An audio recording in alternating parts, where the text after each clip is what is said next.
Baik, Assalamualaikum warahmatullahi wabarakatuh. Nama saya Endi Riando, SPD, unit kerja di SD 50 Lubuk Linggau. Di sini saya akan melakukan program PPG saya, yaitu wawancara kepada Ibu Kepala Sekolah, Ibu Asmawati, SPD. Baik, langsung saja wawancara akan kami lakukan. Baik Ibu, apa kabar sebelumnya Ibu? Baik, sehat. Alhamdulillah. Oke, baik Ibu, di sini saya akan melakukan sedikit wawancara mengenai identifikasi masalah yang ada, terutama di sekolah kita. Yang pertama di sini ada 6 aspek yang akan saya pertanyakan. Yang pertama adalah masalah tentang pedagogik. Baik, di sekolah kita ini bagaimana menurut Ibu menurunnya minat belajar siswa pada pelajaran PJOK? Anak-anak didik sekarang banyak pengaruhnya. Mungkin berkurangnya itu mereka sering bermain game, dan lagi dianggapnya olahraga itu suatu pelajaran yang kurang penting. Berarti ada efek menurunnya itu terlalu banyak main Main- HP, main iya, game di rumah Bu ya? Iya, kurang lebihnya begitu. Terlalu banyak megang HP, jadi mereka waktunya habis terbuang karena bermacam ragam permainan di dalam HP itu. Mungkin kalau untuk di ruang pembelajaran di kelas Bu, atau dari gurunya, cara penyampaiannya bagaimana Ibu? Kata gurunya ya, itu cara penyampaian yang kurang diminati mereka. Iya mungkin. Kalau begini, karena canggihnya dunia sekarang ya, jadi guru itu tidak cukup mengajar dengan melalui guru itu sendiri. Jadi mereka harus mempunyai alat bantu, alat pemicu, peminat mereka belajar melalui media. Seperti mungkin sekali nonton bareng tentang pelajaran yang sifatnya menarik dan menambah minat. Itu anak-anak kan suka kartun. Mungkin dengan olahraga dia lihat permainan di dalam kartun itu ada menuju ke olahraganya, jadi mereka tertarik di situ. Insya Allah lah, kalau ditambah yang kayak gitu mungkin ada. Berarti tuntutannya kepada guru olahraga itu lebih kreatif ya Bu ya? Iya. Dalam proses pembelajaran, seperti contohnya ketika materi pembelajaran senat unit, dia boleh menampilkan dengan video, dengan itu Bu ya? Minat dia kan bertambah mungkin dengan ada media-media yang bisa berhubungan dengan olahraga itu. Jadi bisa menimbulkan minat belajar siswa juga Bu ya, salah satunya. Yang kedua Ibu, ini jenis permasalahan kesulitan belajar kepada siswa yang berkebutuhan khusus. Jadi di sekolah kita ini Ibu ada beberapa anak yang memiliki kebutuhan khusus, seperti dia disabilitas ada juga, terus seperti yang daya tangkapnya kurang ada juga Ibu, kesulitan guru menyampaikan materi yang sudah terlaksana tetapi siswa itu sulit menerima. Nah sekarang bagaimana cara mengatasi terhadap siswa yang berkebutuhan khusus ini yang ada di sekolah kita ini? Iya, itu memang jadi problem kita seorang guru. Kita seorang guru harus kreatif. Bagaimana caranya supaya anak itu bisa mengerti apa yang kita sampaikan. Kita lihat kekurangannya. Misalnya mereka tunarungu. Mungkin dengan cara yang lain, dengan bunyi-bunyian dan sebagainya, sehingga mereka bisa mengikuti pelajaran kita, kan? Banyak caranya, cara menghitung-hitung suaranya agak keras gitu. Insya Allah lah, kita seorang guru memang dituntut lebih pintar dari murid. Iya, jadi kita harus membaca mereka, mana kekurangan mereka, dan kira-kira yang mudah dapat diserap oleh mereka itu. Bagaimana caranya lah, bentuknya. Kita berusaha, kita seorang guru harus nilai lebih lah, mengerti kebutuhan mereka, apalagi sifatnya kayak stabilitas tadi. Berarti seorang guru itu bisa melihat Bu ya, masing-masing anak berkebutuhan khusus itu memiliki kekurangannya masing-masing. Iya. Jadi guru itu tidak bisa menyamakan cara pembelajaran guru yang anak yang normal dengan anak yang berkebutuhan khusus. Iya. Contoh yang seperti tadi, anak yang tunarungu yang kurang bisa pendengarannya Bu ya, mungkin bisa kita guru olahraganya mengisyaratkan kata lari dengan isyarat tubuh ya Bu ya. Boleh. Seperti ini patokannya berlari. Iya. Kalau seperti ini lari kembali seperti itu Bu ya. Iya, kita harus mempunyai keahlian lah dari supaya mereka itu berminat dan lagi apa yang kita sampaikan itu tersampaikan. Jadi sehingga anak berkebutuhan khusus ini tidak terasa bedanya dengan anak yang normal. Iya. Terasa sama berarti Bu ya. Iya, dia bisa mengikuti. Dan kita menjadi guru itu nggak bisa mengajarkan sesuatu secara klasikal, ada bedanya. Ada bedanya. Lanjut ke pertanyaan yang ketiga Ibu. Di sini antara membangun relasi dengan siswa, orang tua dan guru. Di sekolah kita ini Bu, kadang orang tua hanya mengantarkan anaknya dan menjemput. Padahal dia tidak tahu bagaimana perkembangan anaknya di sekolah, ada perkembangan yang positif ataupun yang negatif. Ketika ada masalah, tiba-tiba orang tua itu hanya menyalahkan seorang gurunya. Nah, bagaimana pendapat Ibu dengan kurangnya komunikasi siswa antara guru, wali murid, dan siswanya? Iya, kita kan seorang guru.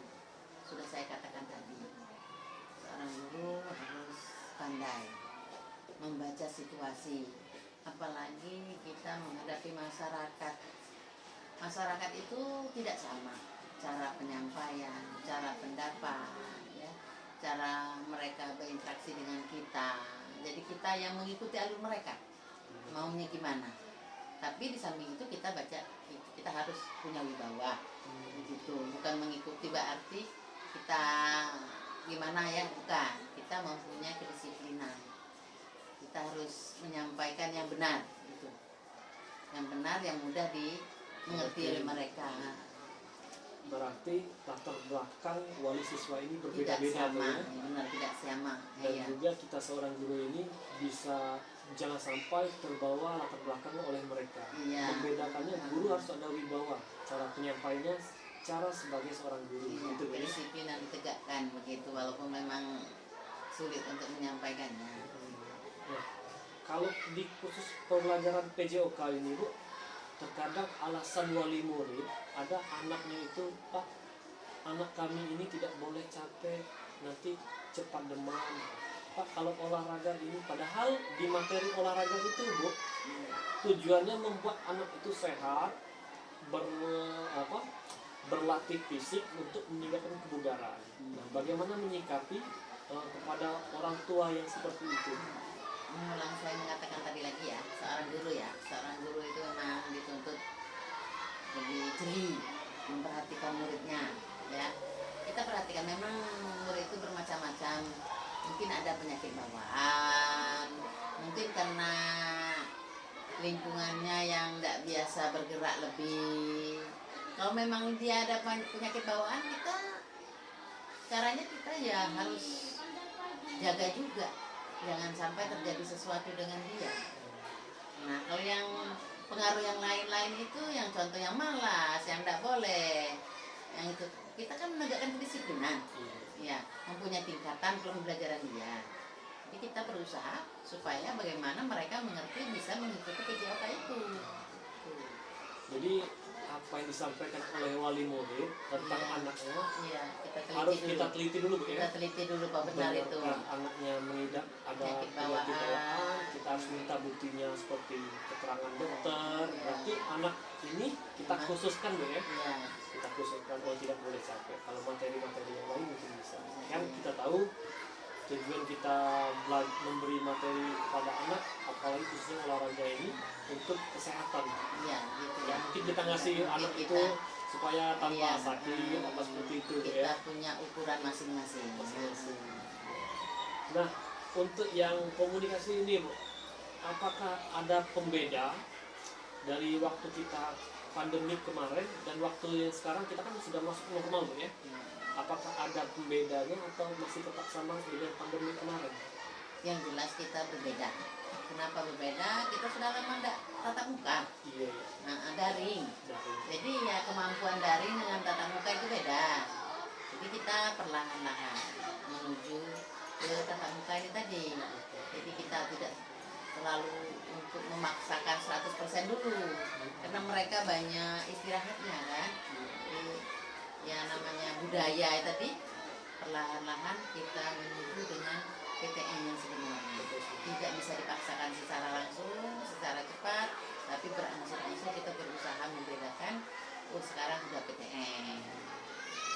Nah ini terkadang terjadi miskomunikasi antara wali murid dan guru. Contohnya Bu ya, guru anak ini memiliki masalah di sekolah, misal dia mengganggu temannya, sehingga membuat suasana kelas itu tidak kondusif, dan seorang guru mengambil sikap tindakan anak itu diberi hukuman. Setelah diberi hukuman, tindakannya dia akan dipanggil orang tuanya dan memberitahukan tindakan anaknya, kelakuan anaknya seperti ini, bisa dikatakan nakal lah Bu ya. Tetapi ada seorang orang tua itu dia tidak menerima Bu, bahkan dia menilai anaknya itu anak yang soleh, anak yang taat pada orang tua, tidak bersikap nakal, baik. Tanggapannya seperti apa Bu kalau untuk di sekolah kita? Karena kita ini seorang guru lagi, mengalami seorang guru ini pribadinya ya. Jadi kita baca situasi latar belakang mereka kan berbeda-beda, latar belakang mereka itu ya, kebiasaan mereka itu berbeda-beda. Jadi kita seorang guru kita harus pandai menyikapi itu. Nah komunikasi kita dengan seorang wali murid itu harus gimana ya, harus dekat gitu. Bisa mengerti mereka, bagaimana cara mereka itu bisa tahu dengan kebutuhan sekolah. Jadi kita komunikasi itu yang penting, sangat penting komunikasi dengan wali murid itu. Bagaimana selanjutnya gitu. Berarti memberikan kepahaman kepada wali murid itu sangat penting. Sangat penting ya. Sama satu lagi mungkin kita juga bisa membuat bukti otentik Bu kan? Iya, membedakan peradaban mereka. Bukti otentik untuk di sekelas, mungkin semacam buku saku itu. Buku saku itu mencatat satu sikap prestasi dan satu sikap yang membuat murid yang prestasi. Misalkan kalau anak itu sudah tercatat dia melakukan pelanggaran sebanyak 3 kali, mungkin bisa kita panggilkan orang tuanya, dan orang tuanya akan menandatangani surat yang akan kita panggilkan, dan kita akan menjelaskan pelanggaran-pelanggaran apa saja yang disebabkan oleh anak tersebut. Itu bisa jadi satu solusi untuk menyatukan komunikasi juga Bu ya. Iya, di samping kita komunikasi, disiplin yang saya katakan tadi harus kita terapkan.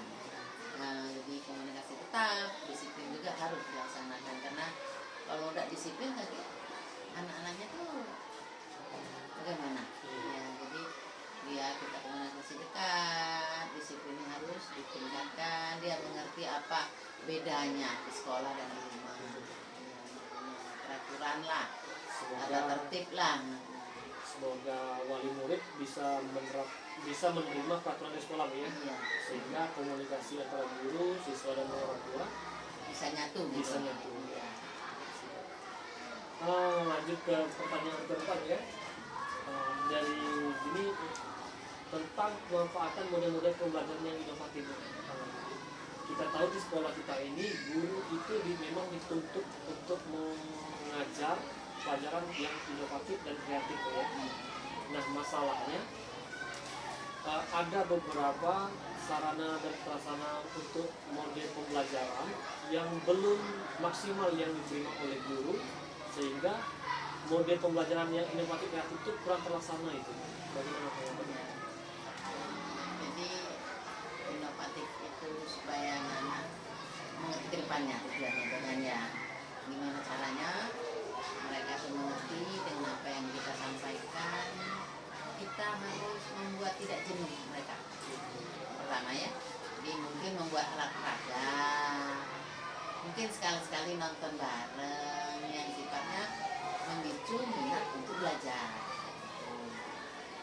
Berarti sumber yang ada, guru ini tidak harus terpaku yang ada di sekolah Bu. Ya, Kreatifnya itu tuh bukan bentuk dalam proses pembelajaran, tetapi guru juga harus ada kesiapan untuk bahan ajar yang dicari Bu, ya. Iya.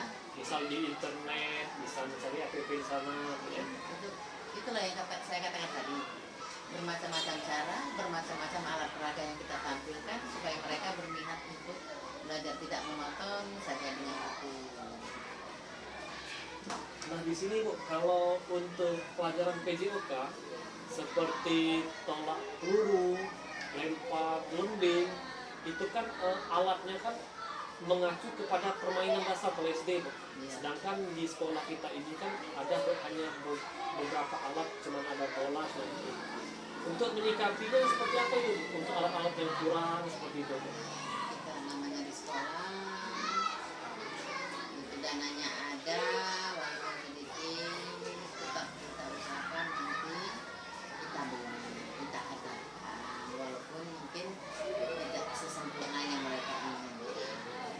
Kalau untuk gurunya sendiri Bu, Ini sendiri. gurunya sendiri untuk mengatasi masalah yang seperti itu, Ya, kita dulu ini kan gini, bagaimana caranya biar anak itu minat, mungkin ya dituntut modal sendiri juga boleh, kalau punya uang ya menyumbang lah istilahnya itu. Kita beli alat peraga sekemampuan kita, beli alat olahraga semampuan kita. berarti dituntut guru itu kreatif Bu, ya. Iya. Misalkan alat lempar lembing itu kan ada alat turbo itu Bu. Berarti guru itu bisa membuat kreatif alat yang menyerupai seperti itu Bu, ya. Boleh, alat peraga Mungkin, itu. ya, alat peraga. Mungkin dari pipa, paralon, asal anak itu bisa menguasai teknik. Dan juga kalau seperti tolak peluru itu mungkin gulungan-gulungan kain itu bisa dibuat seperti bola Bu, ya. Jadi gurunya harus dituntut kreatif Bu, ya. Kreatif. Oh iya. Yang selanjutnya Ibu, materi terkait literasi, numerasi, dan miskonsepsi hoax. Di sini teridentifikasi masalahnya di sekolah kita, minimnya sumber referensi yang ada. Mungkin untuk guru ataupun siswa, mereka pengen kreatif, tetapi terkendala di sumber referensi yang ada di sekolah. Apalagi seperti kekurangan di perpustakaan kita itu, bagaimana dapat Ibu menyikapinya? Perpustakaan kita sudah ada. Dari dulu sudah ada. Perpustakaan itu adalah suatu alat bantu juga dalam pembelajaran. Jadi anak-anak ada jamnya tertentu, mungkin bisa minjam buku di perpustakaan, bisa baca-baca, bisa minat bacanya lebih banyak, dan pengetahuannya mungkin banyak juga di perpustakaan itu, buku-buku. Jadi kita guru ya berusaha lah bagaimana anak itu bisa membaca dengan bagus ya. Berarti perpustakaan kita ini memang sudah ada, dan juga di buku sumber referensinya sudah ada. Tinggal masalahnya ini cara guru mengajak siswa Bu, ya, Iya. untuk bagaimana gemar membaca. Nah, di perpustakaan ada media-media sumber referensinya. Jadi minat baca anak ini bisa diarahkan, tinggal mengarahkan aja Bu, ya, guru-gurunya begitu juga. Nah, satu lagi kalau untuk pelajaran olahraga ini Bu, keterbatasan anak-anak itu tuh taunya olahraga ini hanya aktivitas fisik Ibu. Iya. Sedangkan kita ada teori-teori pembelajaran tertulisnya seperti itu. Ada juga menjelaskannya Ibu, ya. Bagaimana menyikapi kepada anak-anak yang kadang dia lebih senang ke olahraga aja atau pelajaran di kelas hanya pada waktu olahraga. Kita seorang guru, mulai lagi seorang guru ya, kita bisa mengerti apa dengan tujuan anak. Mungkin kita setiap kali pertemuan belum tentu juga kita bekerja fisik tadi yang kita lakukan. Mungkin di kelas membaca, dan sekali-sekali kita menerangkan bahwa makanan sehat, badan sehat, gitu kan. Jadi dia tidak monoton dengan satu arah saja. Nah, bosan anak-anak mungkin di lapangan terus, di kelas terus. Jadi mungkin minggu ini mereka di kelas, mungkin minggu yang akan datang mungkin di halaman sekolah tadi yang belajar sekolah, belajar olahraga, bukan fisik tadi. untuk sumber pembelajaran referensi yang guru ada. Bagaimana dari pihak sekolah mengatasi masalah-masalah guru yang kekurangan minimnya sumber referensi program pembelajaran. Kita kan sekolah dasar itu yang ditanamkan pertama kali itu pengetahuan dasar. Jadi sesuai dengan kemampuan sekolah kita, selagi alat peraga bisa dipakai, kita pakai. Nah, kalau tidak ada ya guru olahraganya harus kreatif tadi kata saya tadi, cari yang bahan murah tapi itu dibutuhkan gitu. Mudah-mudahan dengan adanya ini nanti bisa menambah kualitas sekolah kita juga Bu ya, dan juga meningkatkan kemampuan gurunya dan siswanya lebih berprestasi. Ya, Ini yang terakhir Ibu, yang terakhir ini masalah pemanfaatan teknologi. Jadi fasilitas yang kurang atau tidak optimal dalam menggunakan teknologi yang ada. Jadi seorang guru ini Bu, terkadang teknologinya, kita tahu zaman ini semakin modern Bu ya. Guru itu tidak, kalau dulu kan belajarnya hanya menyampaikan tidak menggunakan media pembelajaran seperti saat ini. Nah saat ini kita tahu guru bisa menyampaikan, bisa menggunakan laptop, infocus, atau bahkan perpustakaan digital yang ada internetnya ya. Nah, bagaimana di sekolah kita ini Bu untuk menunjang teknologi yang seperti itu? Saya rasa sekarang tuh kalau seorang guru itu rata-rata soal internet lah, ya lebih menguasai, lebih mengetahui. Saya lihat guru-guru kita di sini yang muda-muda lah, lebih aktif, berarti dia tentang IT itu sudah mahir kayaknya ya. Jadi tidak terpaku dengan buku, tidak terpaku dengan lingkungan, dia bisa buka internet, apa pembelajaran yang disampaikan, alat peraga yang disampaikan. Jadi nggak bingung lah kalau sekarang itu tutorialnya banyak di internet. Nah, kalau kita lihat di sekolah ini kan usia seorang guru itu tidak sama. Ada yang katanya mudanya, ada juga yang lebih tua. Nah, kita melihat perkembangan zaman ini lebih muda kayaknya lebih menguasai. Dan yang mungkin yang ibu bapak guru yang lebih tua agak kesulitan, bukannya kekurangan tapi kesulitan ya. Nah, di sekolah kita ini memang ada, tetapi bagaimana tanggapan ibu dari guru-guru yang kesulitan dalam masalah IT? Ya, namanya kita sekolah ya, satu atap ya. Jadi kita harus berbagi sifatnya, ya kan?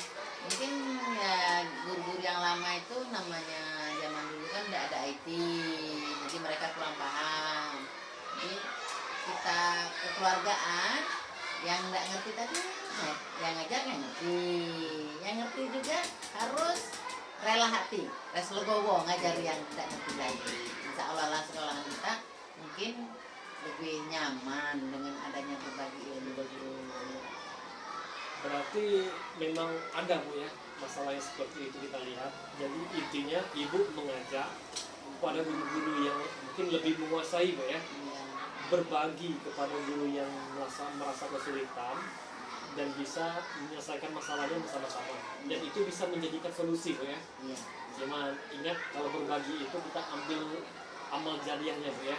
Selagi ilmu itu bisa digunakan dengan baik, mudah-mudahan bisa menjadi pahala yang baik juga dari kita ya. Sesuai dengan agama kita, bahwa ilmu yang bermanfaat itu bisa dibawa ke sana nantinya. Oke Bu, terima kasih Bu. Mungkin selesai wawancaranya. Mungkin saya minta satu kutipan kecil bagi Ibu untuk bisa membangun sekolah kita ini ke depannya lebih bagus lagi, lebih baik lagi, terutama untuk guru-gurunya dan juga prestasi siswanya.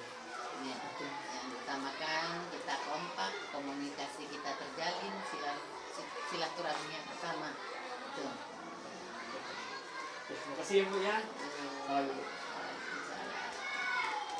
Baik, itulah tadi hasil wawancara saya kepada Ibu Kepala Sekolah, telah menanyakan beberapa identifikasi masalah yang ada di sekolah ini.